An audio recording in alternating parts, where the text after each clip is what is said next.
Alfonsa de Gracia. Welcome to our channel. Mahalagang paalala. Ang kwentong inyong mapapakinggan ay mahigpit na ipinagbabawal sa mga batang nakikinig. At ganoon na rin sa mga taong sensitibo.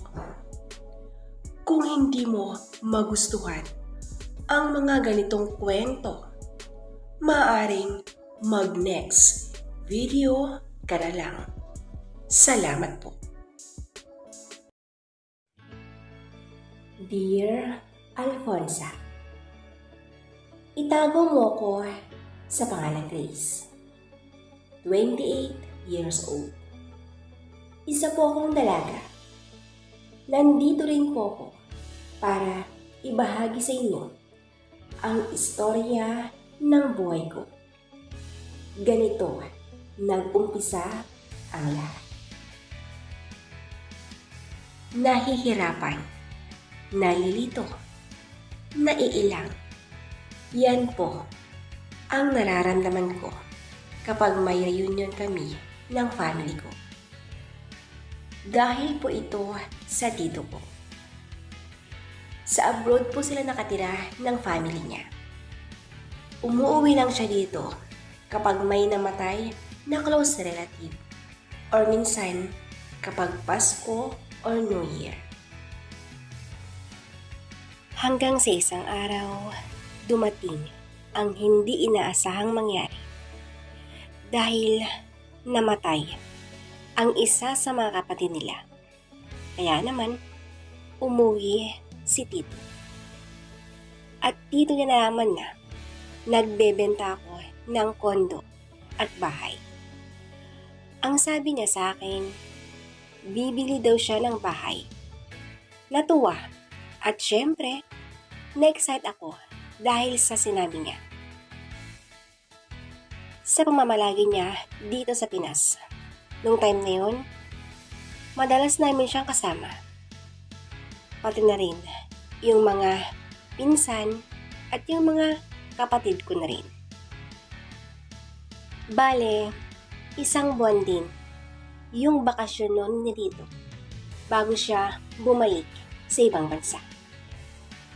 Pagkalipas ng isang buwan, bumalik na nga ang tito ko. Hanggang sa isang araw, nagulat na lang ako nung biglang may chat sa akin si tito na ganito ang sabi niya. Sumama ka sa akin sa pag-uwi ko ulit dyan sa Pinas. Yung tayong dalawa lang. Doon tayo sa Manila. Walang makakakita sa atin doon para magkapera ka. Nung nabasa ko ang message ng tito ko, kinabahan at nakaramdam ako ng takot. Nagtatanong ang aking isipan kung bakit kaya ganon ang sinabi ng tiyuhin ko. Pero kahit ganon ang naramdaman ko that time, hindi ko pinahalata sa kanya. Nagpatuloy na nga ang mga palitan namin ng mga mensahe. Yung madalang na palitan namin ng mga mensahe, biglang naging madalas at hindi namin namamalayan na iba na pala ang mga pinag-uusapan namin. Sa madaling salita, naging mainit na yung mga nilalaman ng mga mensahe namin sa isa't isa. At sa pamamagitan ng internet, nagkaroon kami ng maling relasyon ng tito ko.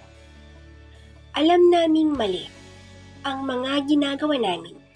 Kaya lang, hindi na namin kayang kontrolin pa ang aming mga sarili. Madalas kaming magka-video call nun. Kahit may ginagawa kami, naka-on call pa rin. At sa aming ginagawa, nilihim namin sa aming mga kamag-anak. At kahit papano, masaya naman kami. Umabot ng 1 taon ang relasyon namin through internet hanggang sa nagpasya na siyang umuwi sa Pinas. Nung naayos na niya ang mga papeles pauwi sa Pilipinas, tinanong niya ako kung pwede daw bang ako ang magsusundo sa kanya. Hindi na ako nagdalawang isip pa kung ano ang isasagot ko sa tanong niya. Sinabi ko kaagad na, oo, ako ang magsusundo sa kanya.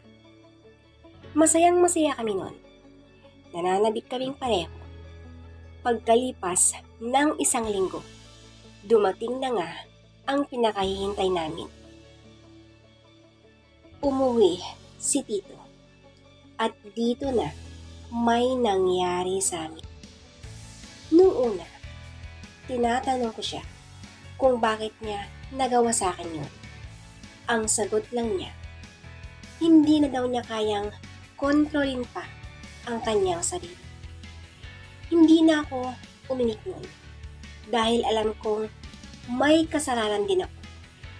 Dahil nagpatangay din ako sa kagustuhan niya. Nung nasa Pinas na si Tito, naging maingat na kami. Ayaw kasi namin na makalata ang mga kamag-anak namin.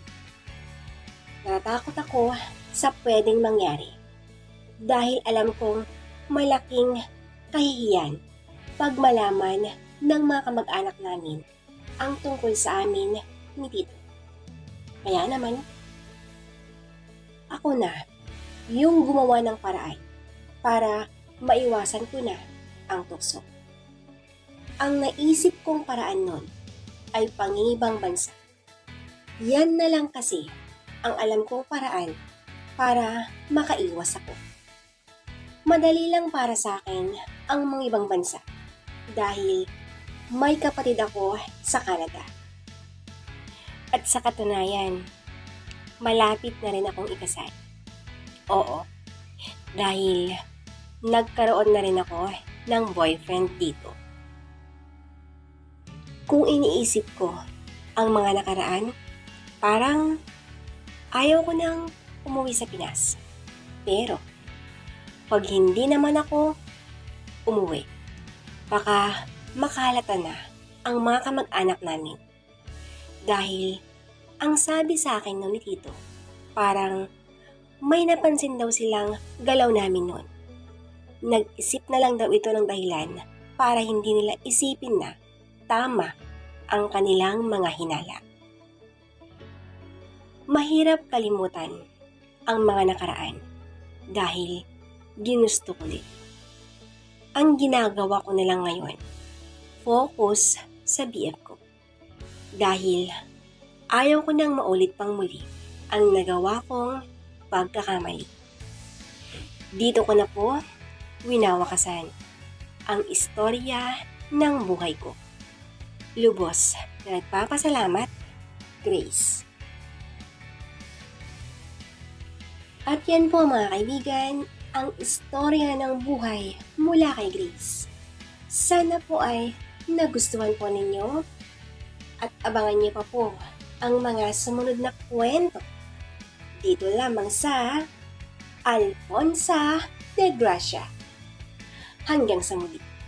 Maraming salamat po sa inyong walang sawang pagkikinig. God bless us all.